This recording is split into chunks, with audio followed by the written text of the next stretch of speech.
Welcome to the deep dive. Today we're going back in time, way back, by looking at Varves. That's right. These fascinating annual layers of sediment. They're like tiny time capsules, really. And we've got quite a range of sources. Research from Japan, Lake Sugetsu specifically, some river studies, general info from places like Wikipedia and Study Smarter. Plus a cool Varve image portal and info on glacial Varves, too. So our mission today is to really unpack what these Varves are telling us. Exactly. How they form, what secrets they hold about Earth's past, especially this amazing long record from Lake Sugetsu. And how that particular record maybe challenges some views about Earth's age. Precisely. We'll get into that. It's a core part of the story here. Okay, let's start at the beginning then. Varves. What fundamentally are they? Well, simply put, a Varve is an annual layer, 1 year's worth of sediment, or sometimes sedimentary rock if it's older. Annual. Like a tree ring, but for mud. That's a perfect analogy, actually. And the name itself, Varve, comes from Swedish. It means things like revolution, layer, circle, all hinting at that yearly cycle. And why are they so important for scientists?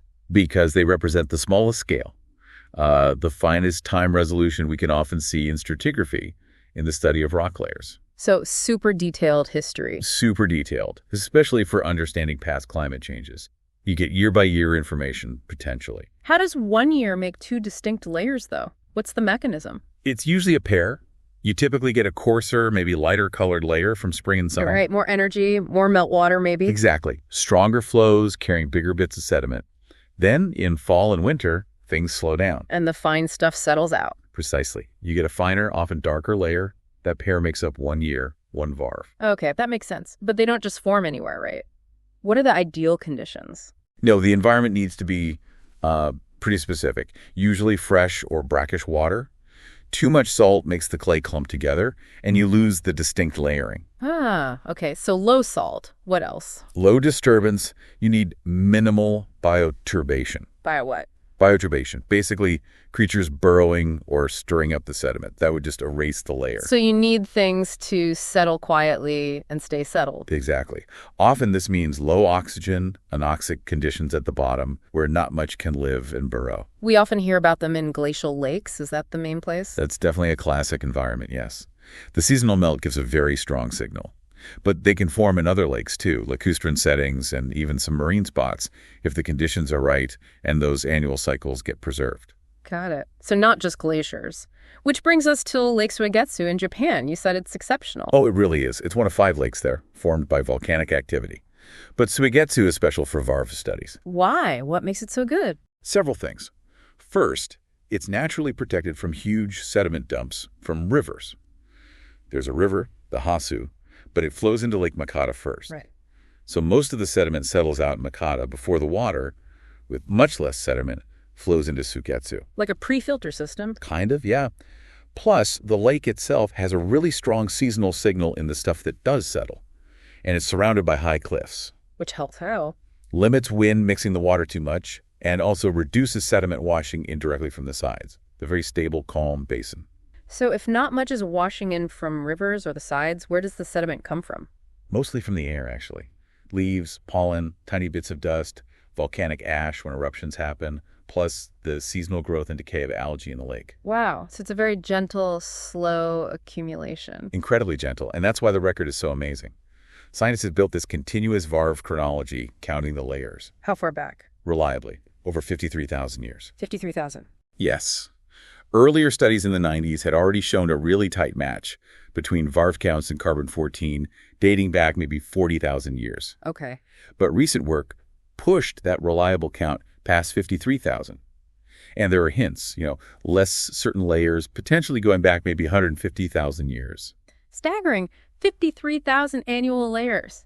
How can they be so sure each one is really just 1 year, especially going back that far? That's the crucial question, isn't it? They've used a whole battery of tests. For one, the Varves from recent times, where we know the climate, look very similar in structure to the ancient ones. Suggesting the same processes were happening? Suggesting similar seasonal drivers, yes. But they don't just rely on looks. They count them meticulously by eye and using computer analysis. Okay. They use special scans that highlight differences in, say, organic content, making the winter layers really stand out for counting. Multiple methods of counting. And multiple people. Independent counts by different researchers to cross-check everything. Right. Checks and balances. What about other dating methods? Crucial point. They've taken over 800 samples of organic stuff, leaves, pollen, twigs trapped in the layers, and dated them using carbon-14. Okay. And importantly, those samples were dated in at least 2 separate independent labs. For verification. Exactly. Uh-huh. Plus, they used argon-40, argon-39 dating on layers of volcanic ash, tephra, found within the Varves. That's a completely different radiometric method. Argon dating. Okay. And how did those dates line up with the Varve counts? This is the kicker. They line up remarkably well. Studies published in top journals like Science show this incredible consistency between the Varve count age and the ages from C14 and argon dating.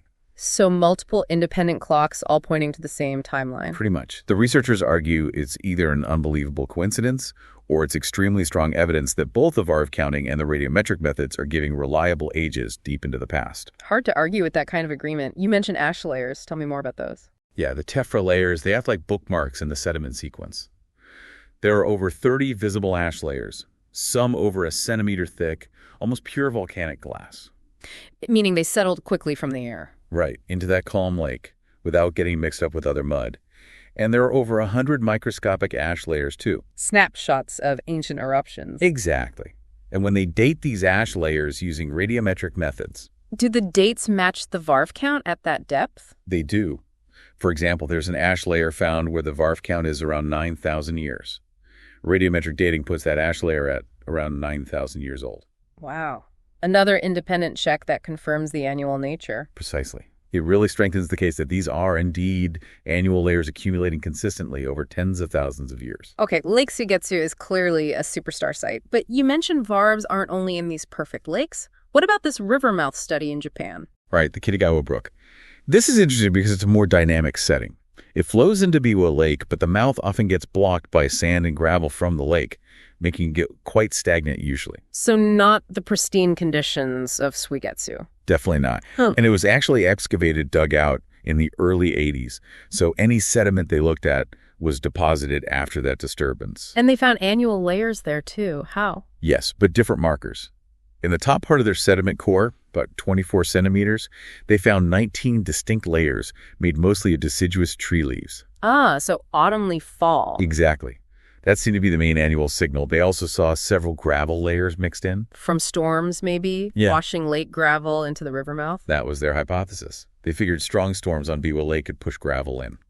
So leaves plus storm gravel, how did they date it? This was clever. They looked at meteorological records for major typhoons, specifically strong northwest wind events in 1990, 2009, and 2012 that would have been powerful enough to move that gravel. They took their core sample in October 2012, the topmost gravel layer. They linked it directly to the big typhoon just a month earlier in September 2012. Wow, that's a very precise event dating. Right. And using that and identifying the layer, likely from the 1990 typhoon lower down, they could estimate the accumulation rate. How much time was represented? In the top 18 centimeters so, above the 1990 storm layer, they counted those 19 loose strata plus the gravel layers. They figured it represented about 20 years, give or take maybe 2 or 3 years. And the sedimentation rate? Came out to about 0.8 centimeters per year on average for that period. So proof of concept, you can find annual signals even there. Were there limitations? Oh, definitely. They couldn't reliably date things below about 33 centimeters. The leaf layers weren't clear further down, and they couldn't link deeper gravel to specific storms. Plus, the 1981 excavation might have disturbed deeper layers. Still, it shows the principle works beyond just lakes. Exactly. It suggests that in places with lots of deciduous trees, that autumn leaf fall combined with occasional storm deposits might be another way to track annual changes in river mouth environments. A potential new tool. Okay, so we have Lake Sugetsu with its 53,000 plus year record, verified multiple ways, and even evidence from more challenging environments. This seems to paint a picture of a very old Earth, or at least processes stretching back tens of thousands of years. How does the young Earth creationist community respond? Well, as you can imagine, a record like Lake Sugetsu, with over 50,000 counted annual layers, presents a direct significant challenge to the view that the Earth is only 6,000 to 10,000 years old. You just can't fit 53,000 years into a 6,000-year timeline. Mathematically, no. And interestingly, the sources we looked at mention that there hasn't actually been a large volume of scientific literature published by the creation science community specifically tackling Varve chronologies over the last few decades. Despite the challenge they pose, that's interesting in itself. It is. But when responses are made, a common line of argument, often associated with geologist Dr. John Reed from a YEC perspective, is to question the assumptions of mainstream geology. How so? The claim is often that geologists just simplistically assume slow, steady deposition linked to regular climate cycles.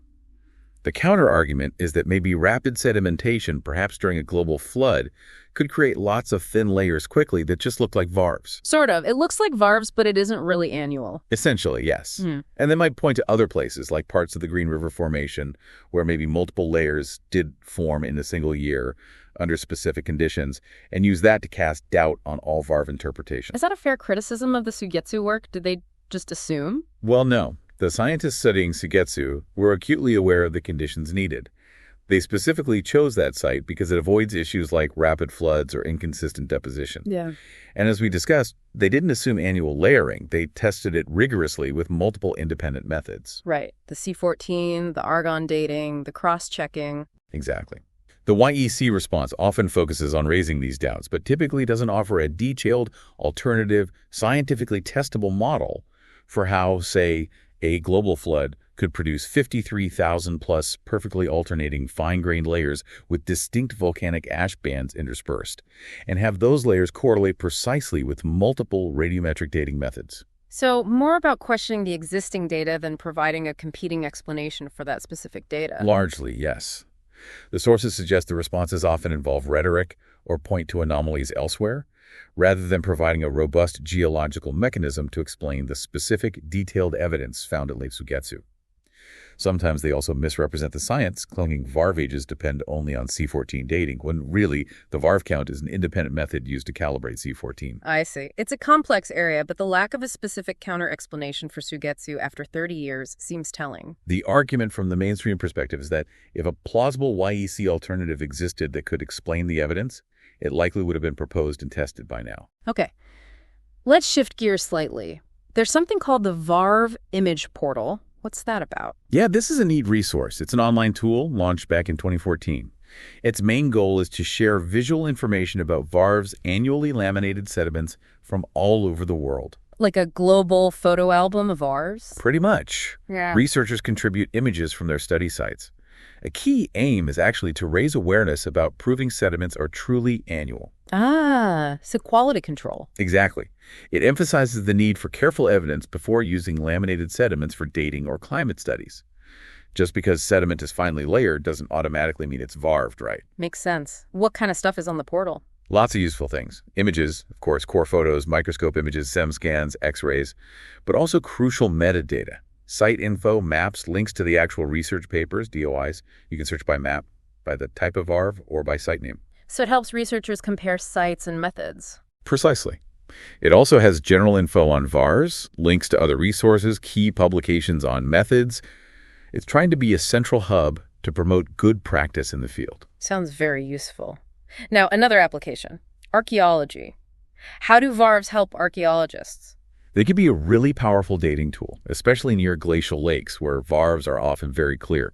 If you find an archaeological site or artifacts embedded within or between varve layers, You can count the varves to figure out the age. Exactly. You can build detailed timelines and compare them to known geological events or other dated sites. It can be incredibly precise in the right settings. And beyond just dating. The varves themselves tell you about the environment people were living in. Layer thickness, composition. Right, like we discussed, thicker light layers, maybe meaning warmer, wetter springs with more melt. Potentially, yes. Thinner dark layers might suggest colder winters.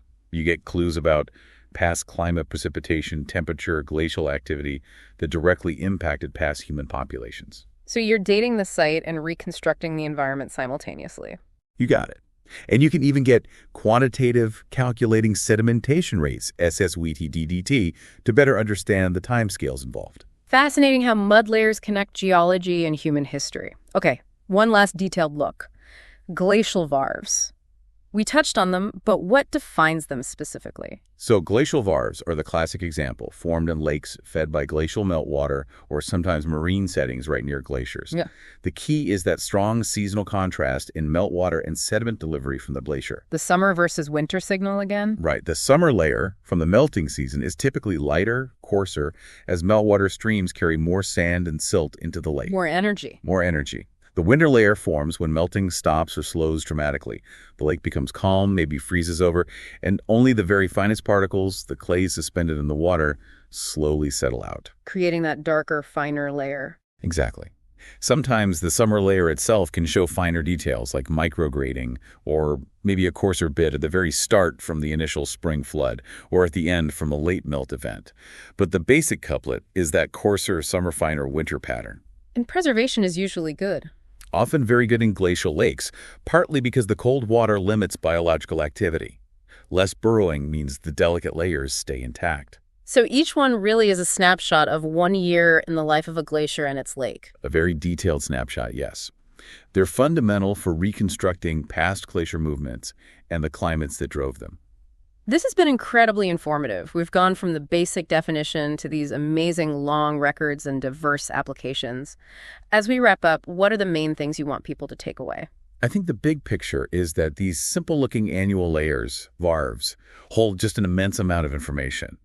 The Lake Suitou record is just phenomenal. Over 50,000 years, meticulously documented and cross-verified. It provides really powerful evidence about Earth's timescale. And it challenges certain viewpoints quite directly. It does. And we saw that even in trickier places like river mouths, careful science can potentially tease out annual signals. The Varve image portal is pushing for rigor in the field, which is crucial. And of course, their value in archaeology for dating and understanding past environments is undeniable. So these layers are far more than just mud. They are detailed historical archives written year by year. It's beautifully put. All right, here's a final thought to leave you with. Given the incredible story locked away in Lake Sugetsu's sediments, a story challenging long-held ideas about time, what other natural archives might be out there? Maybe hidden in other lakes, or ice cores, or even deep ocean sediments, holding similarly long, intricate histories we haven't fully deciphered yet. Could discovering and understanding these further reshape our entire perception of Earth's deep past? Something to think about. Thanks for joining us on The Deep Dive.